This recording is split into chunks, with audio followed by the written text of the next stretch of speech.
Operación Paperclip, la asimilación tecnológica, la reconfiguración burocrática de la seguridad nacional y las contradicciones morales de la posguerra.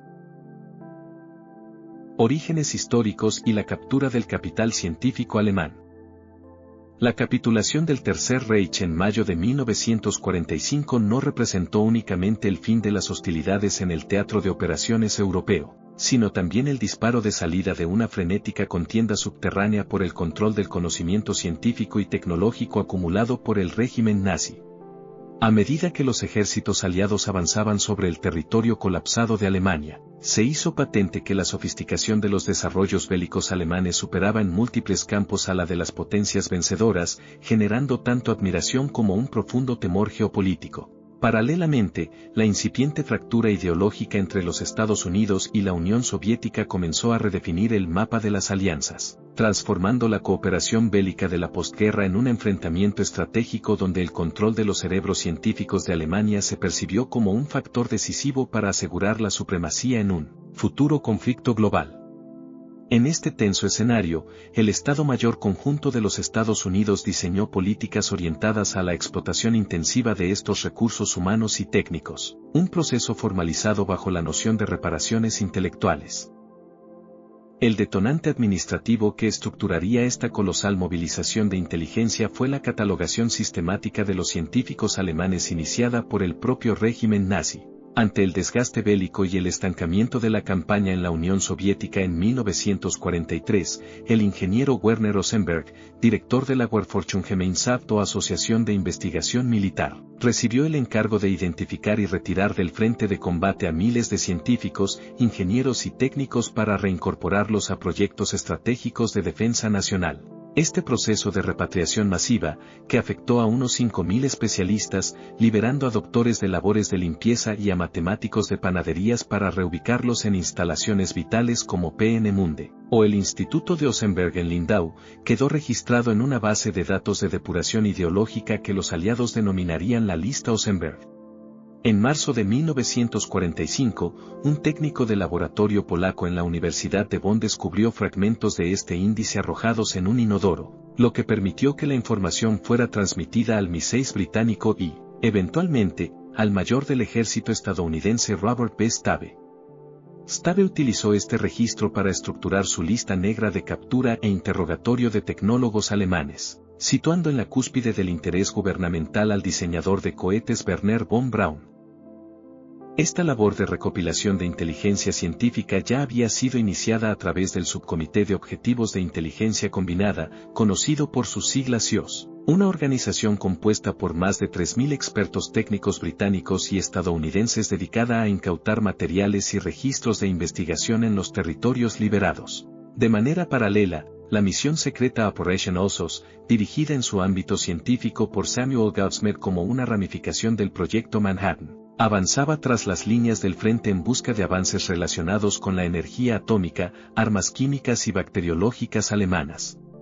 La convergencia de estos esfuerzos de contrainteligencia evidenció que el nivel de sofisticación de la tecnología militar del Tercer Reich superaba con creces al de las potencias aliadas en sectores estratégicos, consolidando la convicción de que estas tecnologías debían ser asimiladas a toda costa antes de que cayeran bajo control soviético o se dispersaran hacia estados neutrales.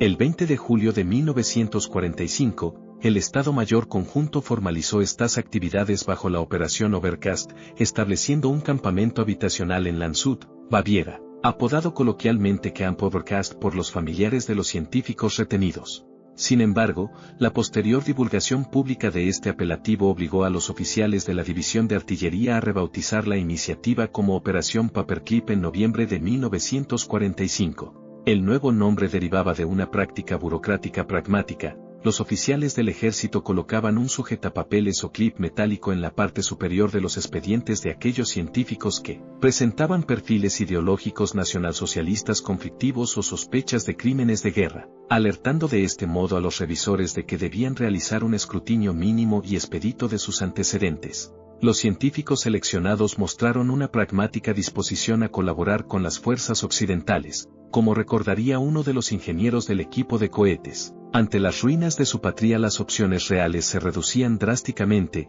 despreciaban a los franceses, temían mortalmente a los soviéticos y dudaban de la capacidad financiera de los británicos, por lo que la única alternativa viable eran los estadounidenses. La estructura de la JIOA y el proceso de blanqueamiento burocrático.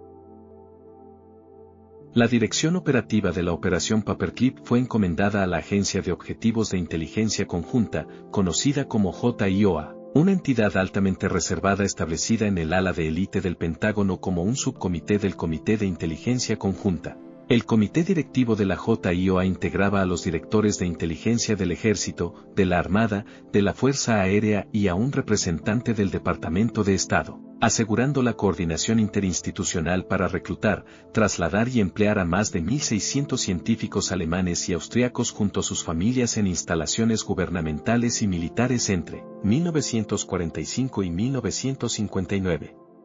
Desde su concepción, el programa se vio inmerso en una profunda contradicción ética y jurídica, dado que las directrices formales aprobadas por el presidente Harry S. Truman el 3 de septiembre de 1946 prohibían explícitamente la inmigración de cualquier persona que hubiera militado de forma activa en el partido nazi, apoyado de manera sistemática su militarismo o participado en las atrocidades del régimen.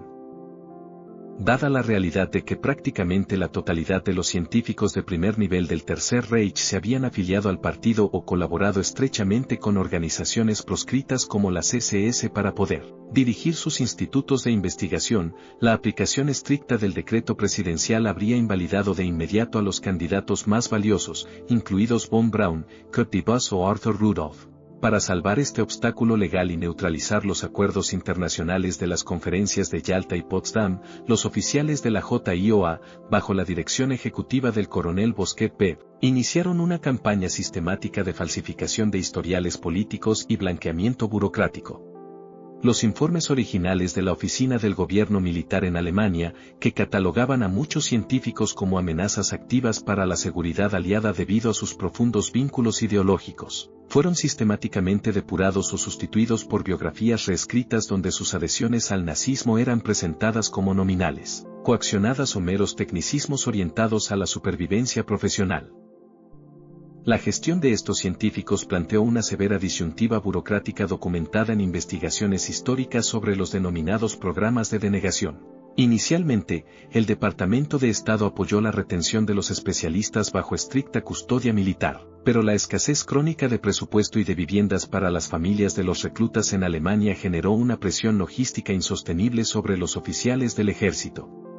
Para liberar espacio y recursos, los mandos militares presionaron para facilitar la salida de los científicos de la custodia militar directa e integrarlos en la sociedad civil estadounidense como ciudadanos naturalizados.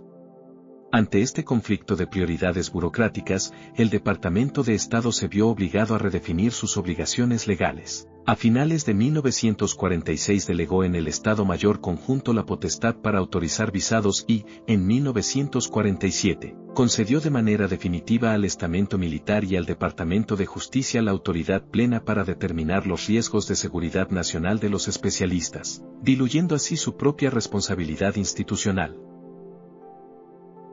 Conflicto interdepartamental y resistencia, el papel de Samuel Klaus. La implementación de estas medidas de encubrimiento administrativo desató un agudo conflicto interdepartamental en el seno del gobierno de los Estados Unidos, donde las prerrogativas de seguridad de las Fuerzas Armadas chocaron frontalmente con las reticencias éticas y legales de funcionarios de la administración civil. La principal resistencia interna frente a esta capitulación legal provino de Samuel Klaus, un reputado abogado judío que ejercía como representante del Departamento de Estado en el comité de la JIOA. Klaus, apoyado en sus esfuerzos por Herbert Cummings, jefe asistente de la Oficina de Coordinación de Actividades Extranjeras del Departamento de Estado, insistió en realizar investigaciones minuciosas de cada candidato, denunciando que gran parte de los científicos de la lista militar mentían sistemáticamente en sus declaraciones juradas sobre sus afiliaciones políticas. Klaus no cuestionaba la explotación de los conocimientos alemanes, sino el otorgamiento de la residencia permanente y la ciudadanía a individuos cuya lealtad ideológica había pertenecido recientemente al enemigo totalitario, teniendo un potencial rearme o la infiltración de una facción ideológica nazi en suelo estadounidense. Su exhaustivo celo investigador fue percibido por el estamento militar de la JIOA como una maniobra de obstrucción deliberada, llegándose a argumentar de manera tendenciosa que su oposición estaba motivada únicamente por su origen judío. Eventualmente, a medida que la retórica antisoviética de la Guerra Fría cobraba fuerza, los reparos de Klaus fueron desestimados por las altas esferas gubernamentales, facilitando la libre emisión de visados a través de redes consulares como la de Ciudad Juárez. La opinión pública también manifestó su rechazo cuando el periódico The New York Times y la revista Newsweek revelaron la existencia del programa a finales de 1946. A pesar de que los portavoces oficiales aseguraron que los reclutas eran buenos nazis no implicados en atrocidades, las encuestas de la época reflejaron un índice de desaprobación de 10 a 7, catalizado por las protestas públicas de intelectuales como Albert Einstein y Eleanor Roosevelt, quienes denunciaron que se premiara a colaboradores del totalitarismo mientras las víctimas de la guerra languidecían sin amparo legal. El clima de indiferencia hacia las víctimas del Holocausto en contraste con el trato privilegiado otorgado a sus perseguidores quedó reflejado en la administración de la posguerra en Alemania, mientras los sobrevivientes de los campos de concentración languidecían hacinados durante meses e incluso años en campos de personas desplazadas rodeados de alambres de púas. El general George S. Patton, encargado de supervisar dichos centros en la zona estadounidense, plasmó en su diario personal anotaciones de un marcado carácter antisemita, equiparando a las víctimas con animales y mostrando una profunda incomprensión de su padecimiento. Este sesgo ideológico en los mandos militares facilitó un entorno donde se priorizó la asimilación del talento técnico enemigo por encima de la justicia restaurativa y la rendición de cuentas, permitiendo que criminales confirmados recibieran un trato de honor de manos de sus antiguos adversarios. Campos de operación, interrogatorios clandestinos y experimentación humana.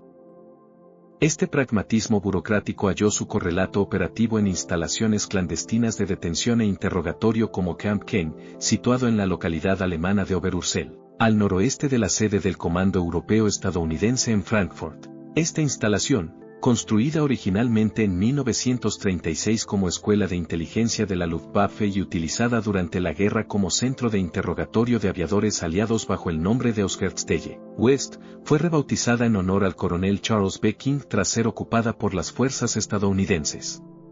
En diciembre de 1945, el centro se vio envuelto en controversias públicas durante el denominado episodio de hambruna, tras acusaciones en el Congreso de los Estados Unidos de que el ejército estaba privando deliberadamente de alimento a los prisioneros alemanes, lo que motivó inspecciones aleatorias que terminaron con el desvío de grandes cantidades de raciones excedentes, incluyendo mantequilla de cacahuete, para calmar el escándalo. Camp King albergó a prisioneros notorios como la piloto de pruebas Hannah Rach y la propagandista Mildred Elizabeth Sesk, conocida como Access Sally, antes de su traslado a los Estados Unidos para ser juzgada por traición.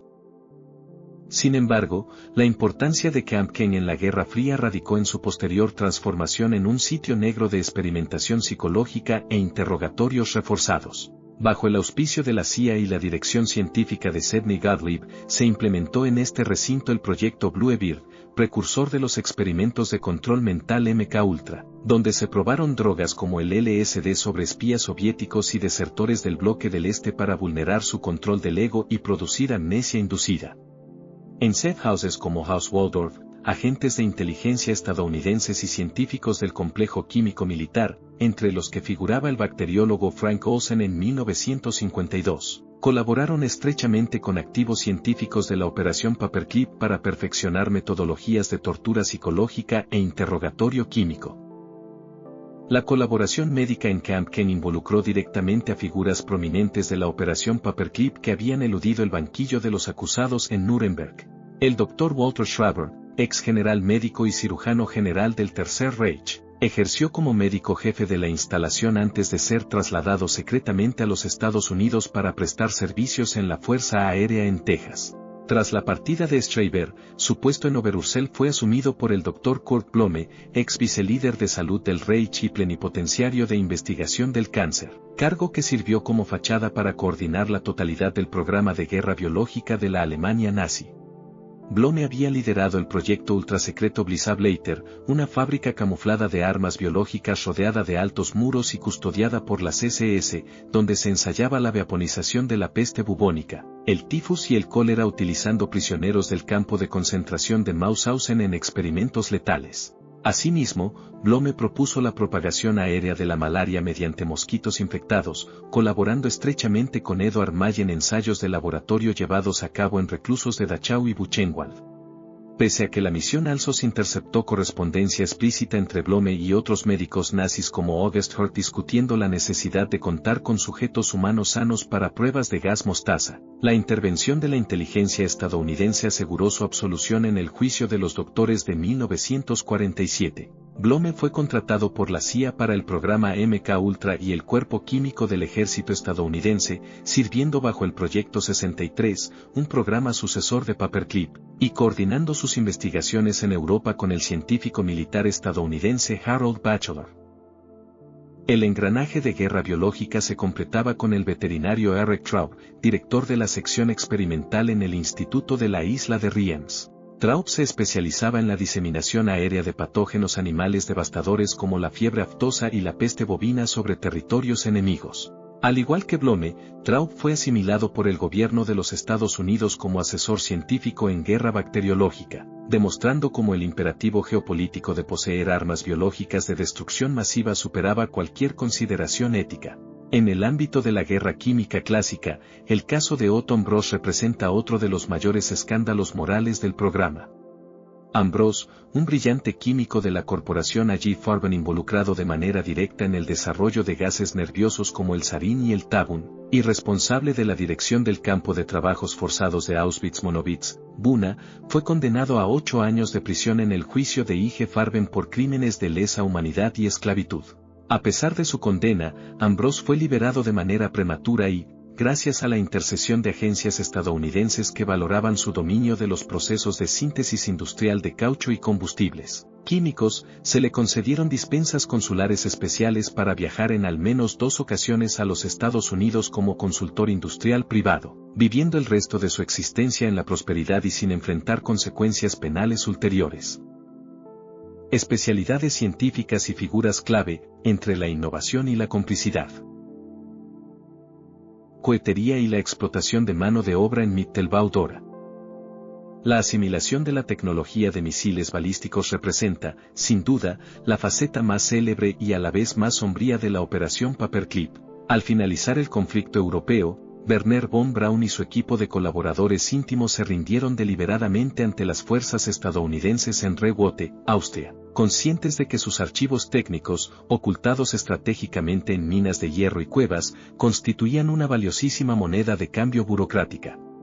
Von Braun, quien ostentaba el rango militar de SS Sturmbannführer dentro de la estructura paramilitar nazi, lideró al grupo de 104 especialistas en aeronáutica que se estableció inicialmente en Fort Bliss, Texas, en 1946, antes de trasladarse de forma masiva a Huntsville, Alabama, para integrarse en la Agencia de Misiles Balísticos del Ejército y, posteriormente, en la recién fundada NASA en 1960. Los logros alcanzados por este equipo en territorio estadounidense, ejemplificados en el desarrollo del cohete Saturno V que permitió la histórica llegada de la tripulación del Apolo 11 a la Luna en 1969, fueron celebrados públicamente durante décadas sin que se hiciera mención al origen trágico de su pericia.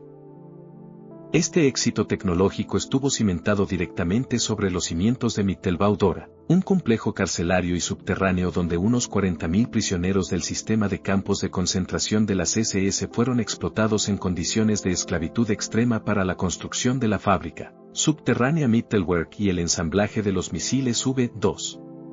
La tasa de mortalidad en estos túneles de Norhausen fue tan devastadora que se cobró la existencia de aproximadamente 20.000 reclusos, pereciendo más seres humanos en el proceso de producción de las armas de venganza de lo que éstas causaron mediante sus impactos reales sobre suelo aliado.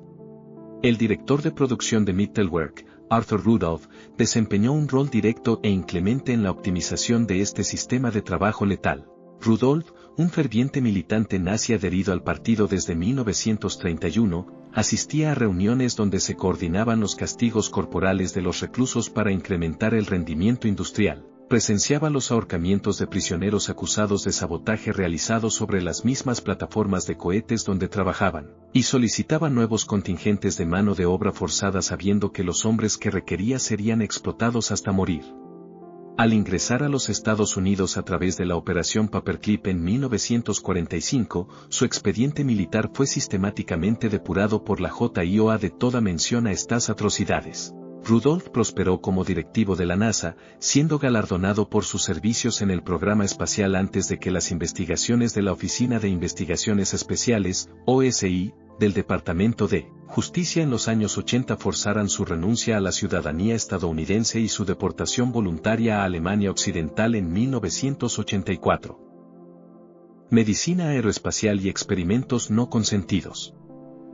Una dinámica idéntica se manifestó en el ámbito de la medicina aeroespacial. A finales de 1945, un contingente de 36 médicos alemanes dirigidos por el Dr. Hubert Strughold fue trasladado a San Antonio, Texas, con el fin de asimilar sus conocimientos avanzados sobre la supervivencia de pilotos en entornos de extrema altitud y velocidad. Strughold, proclamado en los círculos científicos estadounidenses como el padre de la medicina espacial por sus contribuciones al diseño de los trajes espaciales y las cápsulas de soporte de vida que permitieron el lanzamiento del mono Rhesus Alberto y de los primeros astronautas al espacio, arrastraba un oscuro historial de complicidad médica. Durante la guerra, el personal médico de su instituto en Alemania realizó experimentos brutales en prisioneros de los campos de concentración. Entre las pruebas documentadas se encontraba el sometimiento de reclusos a la ingesta obligatoria de agua de mar putrefacta hasta provocarles la muerte por deshidratación o el vómito severo, con el objeto de analizar métodos de rescate para pilotos caídos en el océano, así como el congelamiento de sujetos sumergidos en agua helada para estudiar la hipotermia. A pesar del conocimiento de estas graves transgresiones al código ético médico, las agencias de inteligencia estadounidenses ignoraron deliberadamente los antecedentes de Strughold y su equipo, otorgándoles honores, recursos de investigación y la ciudadanía estadounidense en nombre del progreso científico aplicado a la seguridad nacional. Aerodinámica de alta velocidad e ingeniería de reacción. En la disciplina de la ingeniería aeronáutica y el desarrollo de sistemas de propulsión, la operación Paperclip facilitó la asimilación de Hans von Ohain, diseñador del motor E-011 y artífice del Heinkel E-178, el primer avión de reacción del mundo que voló en agosto de 1939, consolidando el liderazgo alemán en este campo al inicio de la contienda.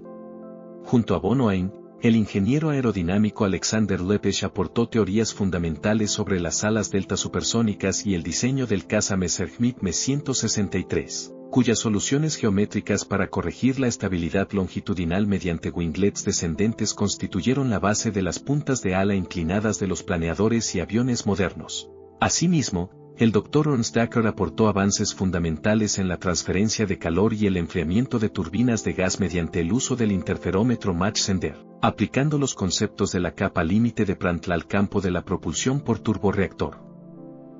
Eckert, von Ohain y Lippisch fueron destinados a las instalaciones de Wright Field junto a otros expertos de alto nivel como Anselm Franz, Helmut Schelp y Eugen Riskewitz, logrando la asimilación acelerada de procesos industriales valorados en miles de millones de dólares. Este flujo masivo de tecnología enemiga no solo revolucionó el diseño de los aviones de combate de la Fuerza Aérea, sino que también propició desarrollos tecnológicos civiles y de consumo doméstico que se integrarían en la vida cotidiana de millones de estadounidenses, tales como el horno de microondas y el termómetro de oído interno, demostrando la vasta capilaridad industrial que poseía el conocimiento importado de la Alemania nazi. Simetría y contraste geopolítico, Osoaviakin y el destino de los científicos. El análisis histórico de la operación Paperclip requiere necesariamente de una contextualización simétrica frente a las iniciativas equivalentes desplegadas por la Unión Soviética, dominadas principalmente por la operación Osoaviakin. Ambas superpotencias operaron bajo la misma lógica implícita de pragmatismo geopolítico, orientada a impedir que el oponente asimilara el capital científico alemán, un concepto enmarcado en la doctrina de la recolección de reparaciones intelectuales. Sin embargo, la ejecución metodológica de ambos programas fue marcadamente divergente. Mientras los Estados Unidos recurrieron al blanqueamiento de expedientes y al ofrecimiento de contratos civiles voluntarios y ciudadanía permanente a largo plazo, la Unión Soviética estructuró su captación bajo un modelo de coacción estatal directa y relocalización forzada masiva. En una operación perfectamente planificada por las fuerzas del Comisariado del Pueblo para Asuntos Internos, NKVD, el 22 de octubre de 1946, más de 2.200 especialistas técnicos y científicos alemanes, junto con sus familias, alcanzando una cifra superior a 6.000 personas, fueron capturados simultáneamente en sus domicilios de la zona de ocupación soviética durante la noche y trasladados por la fuerza en trenes con destino a territorio soviético. Los especialistas, entre quienes figuraba Helmut Grottrup, un ingeniero senior clave en el desarrollo del misil V-2, fueron declarados detenidos intelectuales de alto valor estratégico. Estos científicos no fueron integrados socialmente, sino recluidos en centros de investigación cerrados y aislados rodeados por cercas de alambre de púas y custodiados por guardias armados de la NKVD, tales como el Instituto Raven Bleicherode o la instalación de la isla de Gorodomia. Si bien disfrutaban de privilegios materiales superiores a los de los reclusos comunes del sistema de gulags en términos de alimentación, vivienda y retribución económica, carecían de libertad individual. El objetivo exclusivo del aparato soviético era extraer de manera expedita sus conocimientos técnicos para reconstruir e industrializar la tecnología del quinto II mediante procesos de ingeniería inversa bajo la dirección de especialistas soviéticos. Una vez completada esta transferencia y capacitados los ingenieros nativos, los científicos alemanes fueron repatriados gradualmente a Alemania Oriental y Occidental entre los años 1951 y 1958, a diferencia de los ingenieros de Paperclip, cuya integración en las esferas estratégicas de los Estados Unidos asumió un carácter vitalicio y definitivo. Historiografía, legado y la redefinición del concepto de seguridad nacional. La evolución historiográfica en torno a la operación Paperclip ilustra las complejas tensiones entre la memoria histórica, la conveniencia política y el acceso a los registros oficiales de la posguerra. Durante las primeras décadas de la posguerra, la investigación histórica estuvo severamente limitada debido al estricto carácter confidencial que pesaba sobre los archivos del Departamento de Defensa y de la naciente CIA. Los primeros recuentos historiográficos exhaustivos, liderados en los años 70 por académicos como Clarence Lasby, presentaban una narrativa sumamente indulgente y comprensiva hacia la actuación del gobierno estadounidense. Lasby argumentaba que el programa se había desarrollado de espaldas al presidente Truman y que la asimilación de estos científicos constituía un mal necesario e inevitable en la urgente carrera contra el expansionismo soviético. Esta perspectiva reflejaba el sesgo ideológico dominante de la época de la Guerra Fría, retratando las decisiones burocráticas como medidas de mera supervivencia nacional. Sin embargo, la progresiva desclasificación de más de 20.000 páginas de expedientes gubernamentales y de inteligencia militar a mediados de los años 80 provocó un giro historiográfico de carácter crítico. La publicación en 1986 de la obra del periodista de investigación Tom Bauer, titulada La conspiración Paperclip, The Paperclip Conspiracy, desafió de manera frontal los relatos exculpatorios previos. Bauer demostró de forma concluyente que las afiliaciones nacionalsocialistas de los científicos reclutados no fueron simplemente pasadas por alto por negligencia, sino ocultadas de forma premeditada mediante una alteración sistemática de expedientes diseñada para burlar las leyes de denazificación de los aliados y las restricciones migratorias aprobadas por el propio presidente estadounidense. Esta línea crítica fue profundizada por las investigaciones archivísticas pioneras de Linda Handy, posteriormente, por la labor periodística de Annie Jacobsen en 2014, revelando que la JIOA y las agencias de inteligencia encubrieron de manera deliberada la implicación directa de sus reclutas en trabajos forzados, torturas médicas y crímenes de guerra flagrantes ante los tribunales de inmigración, el Congreso y la opinión pública nacional. Este proceso de reescritura burocrática y ocultación oficial tuvo implicaciones profundas en la propia naturaleza jurídica del Estado democrático estadounidense, incidiendo de forma directa en la conceptualización de la seguridad nacional durante la postguerra. Investigaciones históricas contemporáneas como las de Kirsten Hawkins señalan que la Operación Paperclip sirvió como un catalizador decisivo para la transformación liberal del término seguridad nacional. Antes de la Segunda Guerra Mundial, las limitaciones legales y la supervisión del Congreso sobre las actividades gubernamentales eran estrictas. Sin embargo, la urgente necesidad de asimilar el talento científico enemigo en la contienda ideológica con el comunismo propició que el Poder Ejecutivo redefiniera y expandiera los límites del secreto de Estado y la inmunidad burocrática. El lema latino Si vis pacem, para Bellum sirvió de justificación conceptual para legitimar que agencias de seguridad no electas ejercieran prerrogativas unilaterales al margen de los procesos parlamentarios normales y de la legislación migratoria vigente, un modelo de gobernanza que se consolidó de manera permanente durante la Guerra Fría y cuyas repercusiones continúan moldeando la justificación de actividades gubernamentales secretas en el siglo XXI. El hecho de que algunos de estos científicos asimilados recibieran honores del más alto nivel, como Von Braun, quien fue condecorado con la Medalla Nacional de Honor de manos del presidente Gerald Ford en 1975, mientras que las revelaciones de sus pasados totalitarios eran clasificadas bajo el pretexto de no amenazar la seguridad del Estado, evidencia cómo el éxito del programa espacial y el avance militar estadounidense se cobraron el alto costo ético de comprometer los pilares fundamentales de la rendición de cuentas democrática. Por último, las ramificaciones de la Operación Paperclip y la subsiguiente desclasificación de archivos de inteligencia han ejercido un efecto perturbador y desestabilizador en la psique pública y la cultura de la desconfianza gubernamental durante las últimas décadas del siglo XX y principios del XXI. El desvelamiento de que agencias estatales conspiraron sistemáticamente para encubrir a criminales de guerra y emplearlos en programas clandestinos de control mental en sitios negros como Camp Ken alimentó un vasto catálogo de teorías de conspiración y desconfianza institucional. Este fenómeno no solo ha erosionado el consenso democrático sobre la transparencia estatal, sino que ha sido capitalizado de manera perversa en foros digitales contemporáneos de extrema derecha para la glorificación propagandística de la pericia técnica del fascismo histórico, promoviendo la captación activa de profesionales de disciplinas científicas avanzadas bajo narrativas distorsionadas de supremacía intelectual.